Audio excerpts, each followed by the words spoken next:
SHM1A. Ituturo ko sa inyo kung ano ang compassion para sa akin. Ang pagmamalasakit, pag-aalaga at ang pagsusuri bilang isang pamayanan. Magandang araw sa inyong lahat. Ngayon ay ipapaliwanag ko kung ano talaga ang pagmamalasakit ayon sa aking sariling pananaw. Paano ito na ipapakita sa pag-aalaga sa kapwa at sa ating kalikasan? Sa kapwa at sa ating kalikasan at sa kung ano ang mahalagang papel ng pagsusuri bilang isang pamayanan upang maging isang maawain at mabuting lugar ang Pan-Pacific University at ang buong daigdig. What is compassion? Para sa akin, ang pagmamalasakit ay higit pa sa simpleng pagkakaawa o pakikiramay lamang, at ito ay kapag tunay mong nakikita ang hirap o pagdurusa ng ibang tao man o kalikasan at damang-dama mo ito na tila sarili mong pasakit. Ito ang nagtutulak sa iyo na totoo. Nagsisimula ito sa pagkaunawa ang kanilang hirap ay hirap din nating lahat.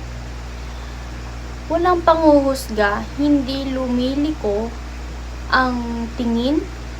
Tunay na pagmamahal at pag-aalaga na nagbibigay lakas sa iyo na kumilos kahit mahirap o hindi ka komportable. Pagpapakita ng pagmamalasakit sa kapwa at kalikasan. Nakikita ang tunay na pagmamalasakit sa ating mga gawa sa kapwa tao. Ito ay ang pakikinig ng mabuti at buong puso kapag sila ay nagkukwento ng kanilang problema. Pagbabahagi ng kung anong meron ka, pagkain, gamit o oras, at pagtatanggal sa kanila kapag sila ay inaapi o hindi makatarungang trinatrato, gaya ng nakikita natin sa mga kapitbahay na natutulungan sa oras ng pangangailangan at sakuna. Sa ating kapaligiran naman, ang pagmamalasakit ay hindi pagtingin sa kalikasan bilang bagay na maaari lamang nating gamitin at ubusin. Ito ay ang pagtrato rito ng may paggalang at pangangalaga, pagbabawas ng ating mga tinatapong basura, pagpapanatiling malinis ng mga ilog at bakuran, pagtatanim ng puno at pag-iingat sa mga luntiang bahagi ng ating paligid o maduming bahagi ng ating paligid. Kapag inalagaan natin ang kalikasan, inaalagaan din natin ang ating sarili at ang bawat taong nakatira rito. Ang malinis na hangin, malinis na tubig at sapat na pagkain ay karapatan ng bawat isa. Ang papel ng pagsusuri bilang isang pamayanan.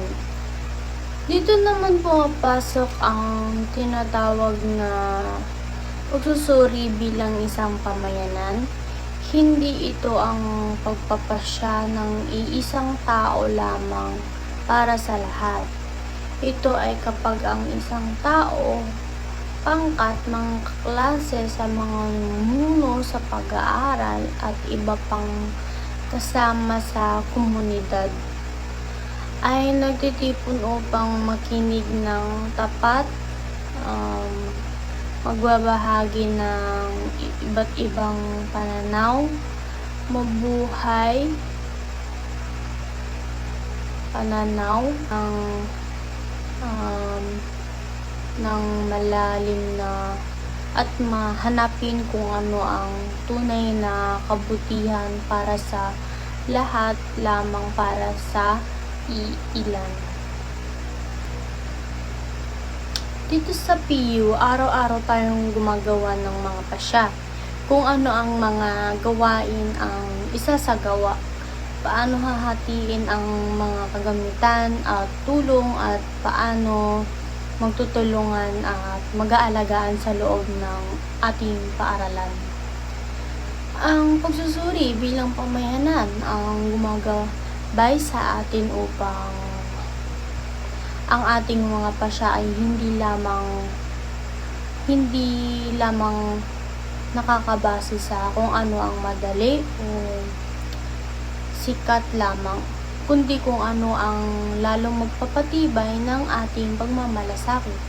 Tinutulungan tayo nitong makita sino ba sa atin ang madalas na makalimutan o mapag-iwanan. Anong bahagi ng ating kapaligiran ang napapabayaan? Mula rito ay magkasama tayong makabubuo ng mga solusyon tunay na makakatulong. Ganyan din naman sa labas ng ating paaralan.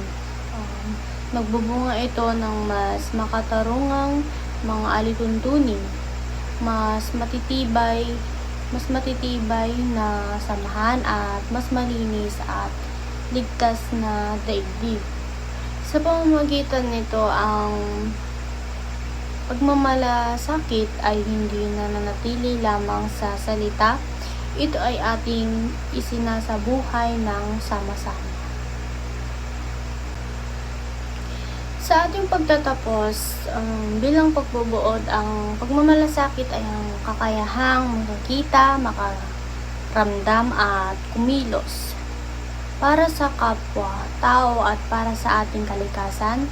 Ito ay simple lamang makita ang pangangailangan, damhin ito ng buong puso at kumilos ng walang pag-aatubili.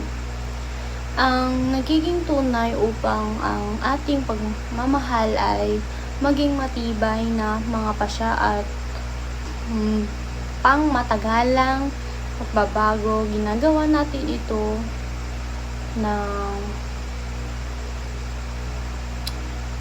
dito man sa PU, dito man sa Pan Pacific University o sa buong mundo, kapag ang ginagawa natin ito ng sama-sama, nagiging paraan na ng ating pamumuhay, ang tunay na pagmamalasakit para sa ikakabuti ng lahat.